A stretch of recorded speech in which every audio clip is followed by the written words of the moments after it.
After today, Japella's name will disappear from cosmic history, and the Everflame Mansion will take its place. In the not-too-distant future, you'll receive an invitation. That's your next stop. Land of the Dreams. Penacony. I hope you find whatever you seek there. Be it answers or salvation. You mean my 3 deaths? Silverwolf told me about it. It's such a shame that it's not part of my script. Well, I want to live. I'm never afraid of death. The opposite of death is eternal life, and that's something I'll never desire. People die, and I am no exception. Death is like a script, a fate that cannot be defied. But that's exactly why we have to choose where we want to rest forever. Do you exist just to perish? Are you not the same, Blade? The end you desire is not one dictated by others. If I were to die now, I would only be a weapon. I believe I should die as a human. Though its definition escapes me, isn't this the answer that ordinary people look for their whole lives? A name that can be carved onto their tombstone. The tombstone that belongs to me once bore the inscription, Glamoth's Iron Cavalry. Then it changed to Stellaron Hunter. But one day, it will bear the name Firefly. And all the brilliance she showed at the end of her life.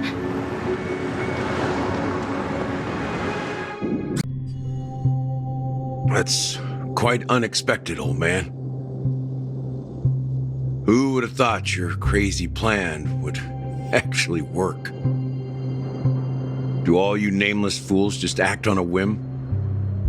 I can sense that this false sweet dream is coming to an end. The nameless may be young, but they had the ability to achieve this goal. Just like you did in your time. It's a shame you won't be able to see it firsthand. Maybe I won't either. Once something fictional is seen through, it ceases to exist. Yeah, not just those nameless. Even Mr. Wings is just like you. Stubborn, won't listen or give up, no matter what. Well, fate is unpredictable, I guess. If we weren't bound by those cursed paths, maybe we could have had some good talks. But in the end, we managed to do it. And now we can find solace. Remember how those idiots cursed us? They said, "Go to hell, you worthless traitors."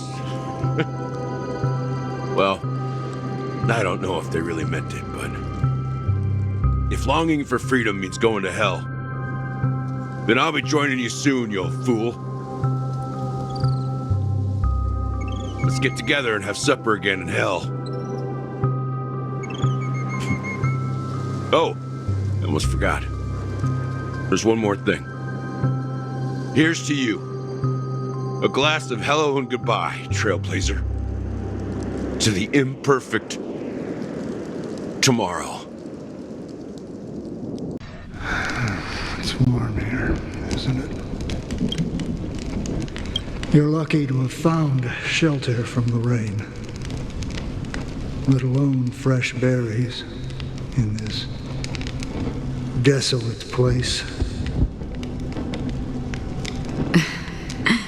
I was just following the scent of life. It's particularly strong in a place like this. It's a shame these berries don't have much flavor. Seriously? In case you didn't know, this fruit is pretty juicy. The only downside is that when you chew it, it becomes extremely spicy.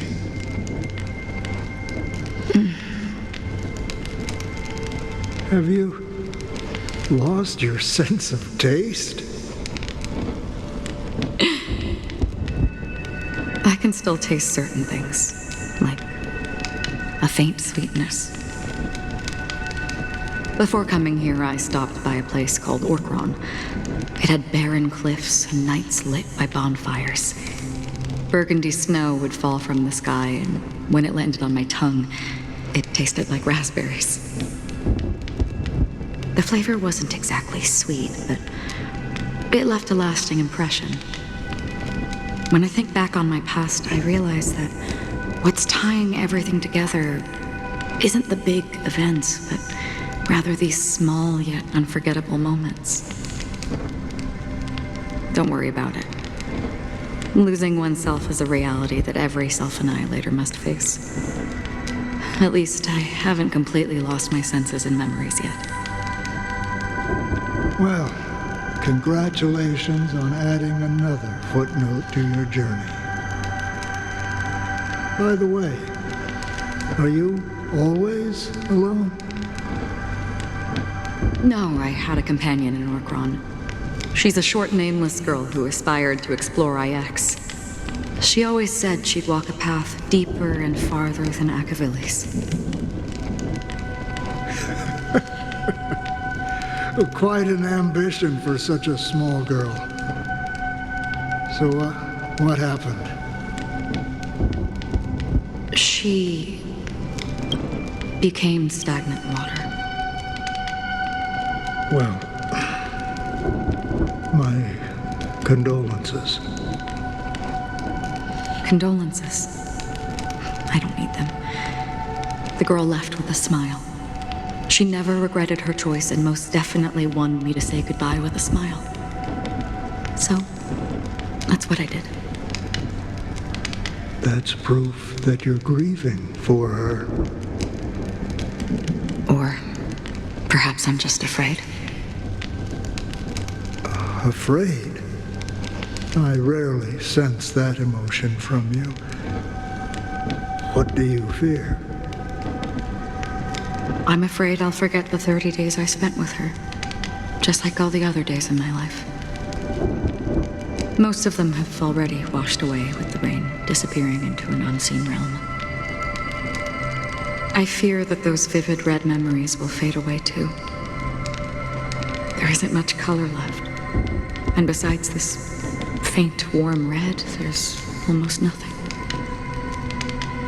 Hard to imagine. A ranger accustomed to bloodshed, destruction, and chaos finding warmth in the red color. Because I have experienced this warmth many times. Long ago, I promised someone that I'd bring it to more people. And that for every remaining moment of my life, I'd strive for a better ending for all. As long as this red color still lingers, I have a chance to fulfill that promise. It represents a burning fire, a blooming flower, the berries in this cave, and life itself, fleeting yet still dazzling. In the end, it will lead me beyond the horizon of existence. And on the other side, I will cut off nihility.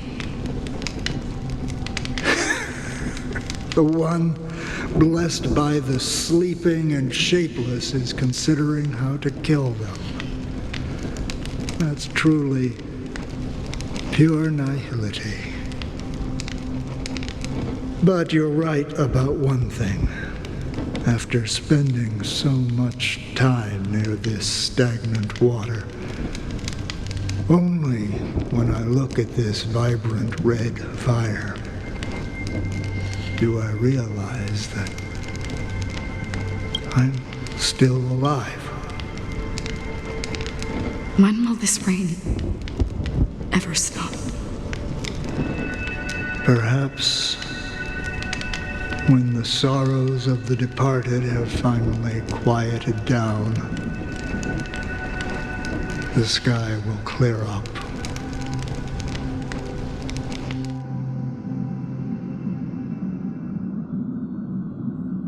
Have you heard of a planet named Biari Scamandros, Don Hung? It's one of the Paradise Kingdoms under the influence of the Harmony. A sought-after wonderland for the inhabitants of the Dardanu major and minor systems. Half an Amber era ago, the family held an unprecedented festival there. And after that, everyone on the planet became part of the family. Do you think the same thing will happen on Penacony? Yes. Or how else can we explain it? The family deliberately used the Watchmaker's invitation to keep all the Pathstriders here, but banished the Emanator of the Nihility. Because of the Nihility, I'm rarely affected by the power of other paths, but somehow I can unconsciously infiltrate them. Maybe that's the risk they're trying to avoid. I would disagree. Biari Scamandros is not part of the credit system or connected to the Silver Rail. It's nothing more than a remote civilization sheltered by the Harmony. But Penacony is different. If the family messes with Penacony, that would be like declaring war on almost half of the factions in the cosmos. They have no reason to do that. No, they don't. If they truly serve the Harmony, that is. What do you mean? The path in Penacony is impure. The Harmony here has impurities. Do you remember the Ancient Swarm disaster?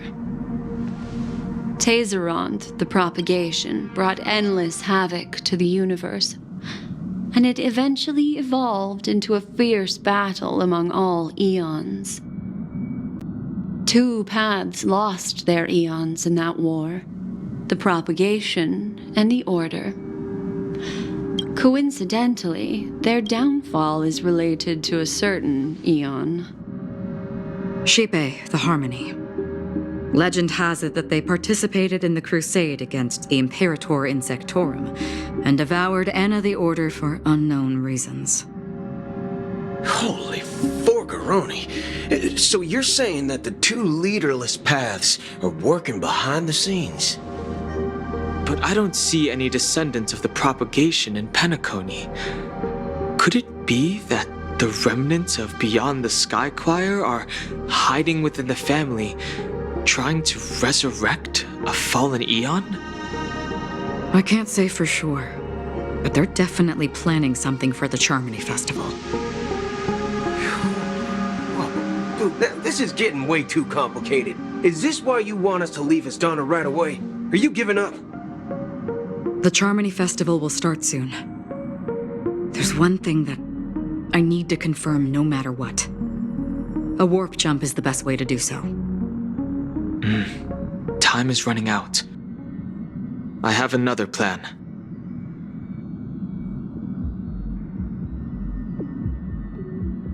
Hold on. Are you thinking of using the Jade Abacus of Allying Oath? Exactly. The assistance from the Lawful Cloud Knights would be enough. Think it over carefully. You can only use that once in your lifetime. I have considered it thoroughly. My companions are... they're also once-in-a-lifetime treasures.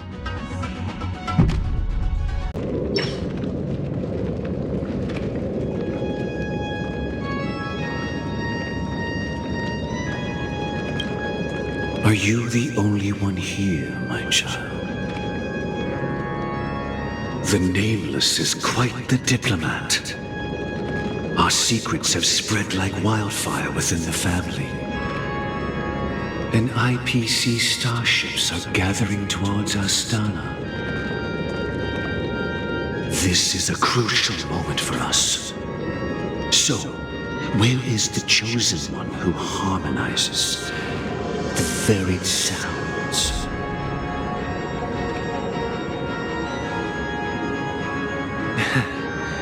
What do you mean, Master? I'm right here in front of you, aren't I? You know, she was supposed to be the star of the Charmony Festival in our plan. But the plan has changed. As her brother, I know she doesn't want to sing for the Order. So I'll take her place. You've always been wise beyond your years. I'm sure you understand the consequences of your choice. If you consider this a betrayal, well, there can't be two suns in the sky. I'll step up and take down the other sun if necessary. Do you believe in karma? If karma exists, then everyone has their own karma. You have yours, and I have mine. And my karma has nothing to do with you, Mr. Gopherwood.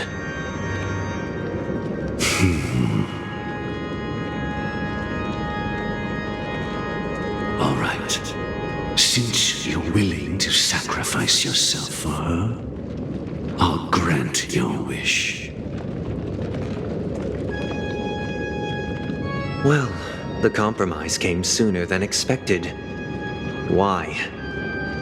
You and your sister were born as twins of the Order. And one of you is destined to follow this path to the end.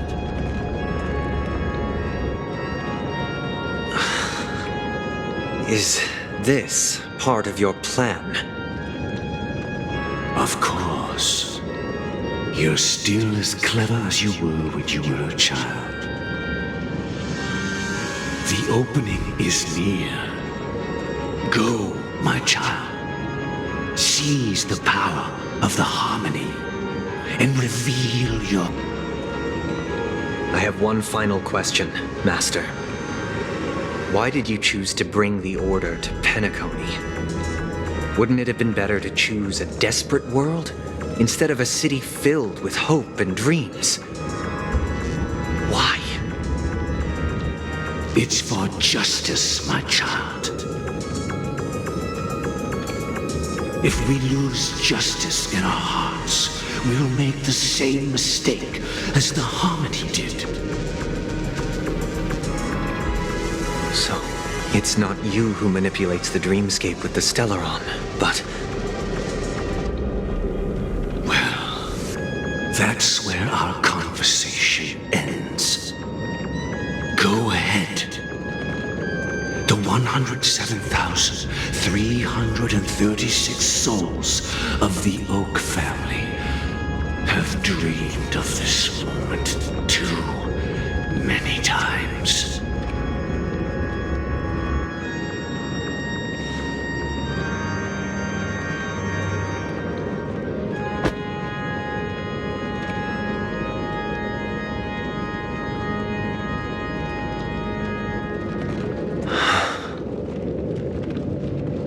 I shall ascend to the heavens, becoming the scorching sun. Bathed in my light, my people shall flourish, while all evil shall be eradicated.